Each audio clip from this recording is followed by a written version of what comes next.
একদিকে টানা বৃষ্টি, অন্যদিকে জল ছেড়েছে ডিভিসি, আর এর ফলে দামোদর সহ বিভিন্ন নদীর জলস্তর ক্রমাগত বাড়ছে। অন্যদিকে একটানা বৃষ্টির জেরে জলমগ্ন হাওড়া জেলার সংলগ্ন হুগলি জেলার পুরসুরার আরণ্ডা গ্রাম পঞ্চায়েতের ধারাশিমুল সহ একাধিক গ্রাম। শনিবার সকাল থেকে জল ঢুকতে শুরু করেছে কৃষি জমি থেকে রাস্তাঘাটে, আর এতেই চরম সমস্যায় স্থানীয় মানুষ।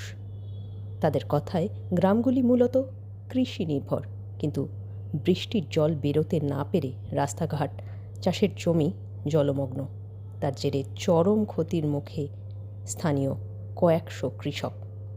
স্থানীয়রা জানাচ্ছেন এই সমস্যা দীর্ঘদিনের, প্রায় প্রত্যেক বছর একই সমস্যার সম্মুখীন হচ্ছেন তারা। এটা হচ্ছে ধারাশিমুল গ্রাম, অরুণ্ডা অঞ্চল। আচ্ছা, কতটা জায়গা এখানে প্লাবিত হয়েছে? কতটা জায়গা নয়, মোটামুটি ধরতে পারো 3খানা গ্রাম প্লাবিত হয়েছে। বর্ষার জলেই প্লাবিত এটা? পুরো বর্ষার জলে। আর এখানে চাষের জমি কতটা গেছে মোটামুটি? এখানে বর্ষার জল বেরোনোর কোনো জায়গা নেই, এইভাবে প্লাবিত হয় প্রত্যেক বছর। প্রতি বছরই হয়। যে সমস্ত ধান জমি রুয়েছিল সব শেষ। এখনো পর্যন্ত দেখতে পাচ্ছ, পাটগুলো ঘুরিয়ে দেখাও, সব পাট দাঁড়িয়ে আছে, কাটতে পারবে কি সন্দেহবাজি। যে প্রাইমারি স্কুল আছে Jasupara primary school, Jasupara junior high school, Panchpukur প্রাথমিক বিদ্যালয়, পাঁচপুকুর জুনিয়র হাই স্কুল, আর হচ্ছে পাঁচপুকুর উপস্বাস্থ্য কেন্দ্র। 3টে জিনিস আছে, ওই যে দেখো, ওই যে ভিডিও 3টে আছে, কিন্তু কোনো রাস্তারও উন্নতি হয়নি, আর জলে পুরো প্লাবিত। ঢালাই হয়েছে, কিন্তু এটাকে একটু ডেভেলপ করতে হবে, উন্নতি করতে হবে। দোকানের পিকচারটা অ্যাড দাও।